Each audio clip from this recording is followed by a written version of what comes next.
जय माता दी, जय माँ शेरा वाली। नमस्कार दोस्तों।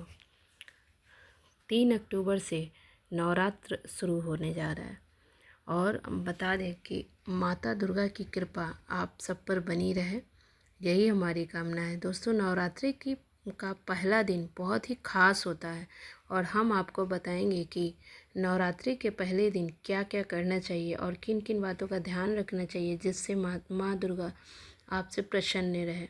और माँ दुर्गा की स्थापना जो करते हैं ना, वो कैसे, मतलब क्या क्या पहले दिन करना चाहिए। तो देखिए, माता का जो स्थापना करते हैं वो चौकी पर ईशान कोण में करके रखते हैं, मतलब करते हैं स्थापना। प्रथम दिन बहुत ही खास दिन होता है। उस दिन माता दुर्गा के साथ सभी देवी देवताओं का आह्वान किया जाता है। ये माता दुर्गा की स्वागत का दिन होता है। शास्त्रों के अनुसार नवरात्रि के प्रथम दिन कुछ विशेष कार्य करते हैं जिससे कि माता जल्दी प्रसन्न होती है और जो पूजा अर्चना करते हैं उसे माता शीघ्र प्रसन्न होकर फल देती है। तो दोस्तों, आइए हम जानते हैं कि नवरात्रि के पहले दिन क्या क्या करना चाहिए जिससे माता प्रसन्न होकर आपको सुख, शांति, ऐश्वर्य, सौभाग्य की प्राप्ति करें। तो सबसे पहले आपको आपकी मनोकामना की पूर्ति भी करेंगे। तो सबसे पहले लाल रंग का एक त्रिकोण झंडा रखना है। जैसे त्रिकोण लाल रंग का कपड़ा का झंडा आप रखिए और माता को अर्पित करिए। उसके बाद उसको अपने घर के छत पर ईशान कोण पूर्व दिशा में उसको लगा दें और वहाँ पर एक देसी घी का दीपक जलाएं। ये ज़रूर कीजिए। ये जो होगा आपका लाल या पीला रंग का होगा। पीला रंग का भी हो सकता है, लाल रंग का भी। इससे आपको ये क्यों किया जाता है? क्योंकि इससे यश की वृद्धि होती है। इससे यश, मान सम्मान, धन संपत्ति की वृद्धि होती है।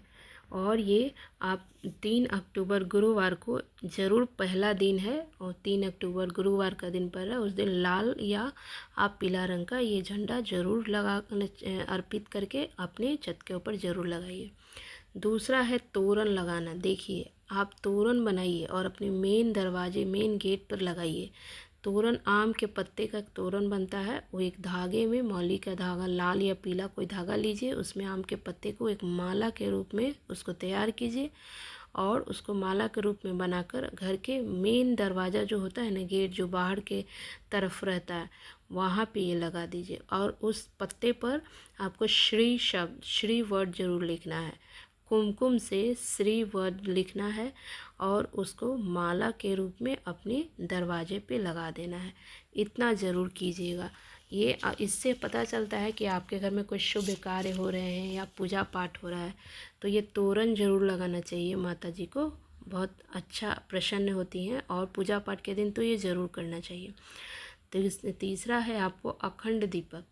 आप अखंड दीपक प्रज्वलित जरूर कीजिए। अगर हम घर पर अखंड दीपक प्रज्वलित करते हैं ना, तो मन में कोई भी मनोकामना होती है वो पूरी होती है।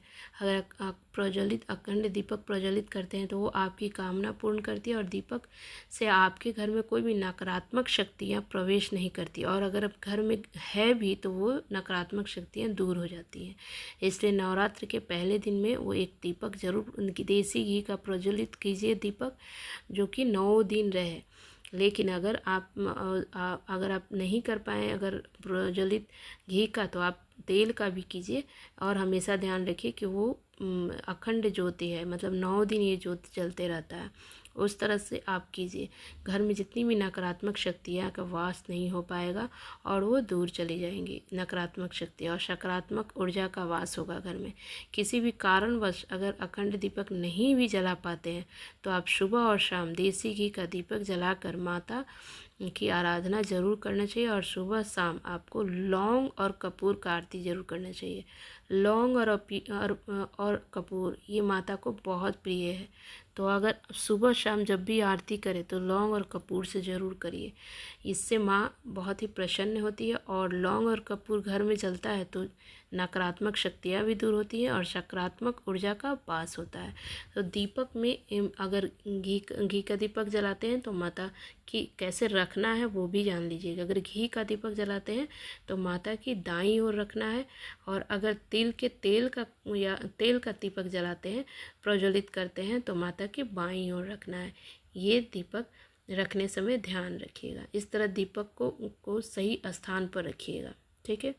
अब आपको 5वें नंबर पे कलश की स्थापना। कलश की स्थापना करते हैं तो सभी देवता का आवाहन किया जाता है। तो सभी देवता का आह्वान पूजा अर्चना करते हैं। सबसे पहले कलश स्थापना करते हैं, धूप दीप पूजा पाठ करिए, विधि विधान से माता जी का पूजा कीजिए और सभी देवी देवताओं का भी पूजा कीजिए और इससे सारी मनोकामनाएं पूरी होती है। तो कलश स्थापना आप कीजिए पूजा पाठ करके। फिर होता है आपको 6 नंबर पे है जौ का वो बोना। हम नवरात्रि के पहले दिन में हम लोग जौ भी बोते हैं। वो 9 दिन रहते हैं और हरे हो जाते हैं। 9 दिन बाद वो पूरे हरे हो जाते हैं और कुछ तो अंकुरित भी हो जाते हैं। ये माना जाता है कि अगर अंकुरित हो जाते हैं ना, तब माना जाता है कि घर में सुख समृद्धि आने वाली है। और इस नवरात्रि में अगर ऐसा होता है तो लोगों को यही लगता है कि यही आशीर्वाद मिलता है माता का कि घर में कुछ अच्छा होने वाला है, शुभ संकेत है ये। ठीक है। अब है कि लास्ट की नवरात्रि में बहुत से भक्त जल पीकर 9 दिन रहते हैं और फल खा कर रहते हैं। लेकिन अगर आप 9 दिन नहीं भी रहें तो पहला दिन नवरात्रि के और अंतिम अष्टमी या नवमी को ज़रूर आपको ये व्रत करना चाहिए।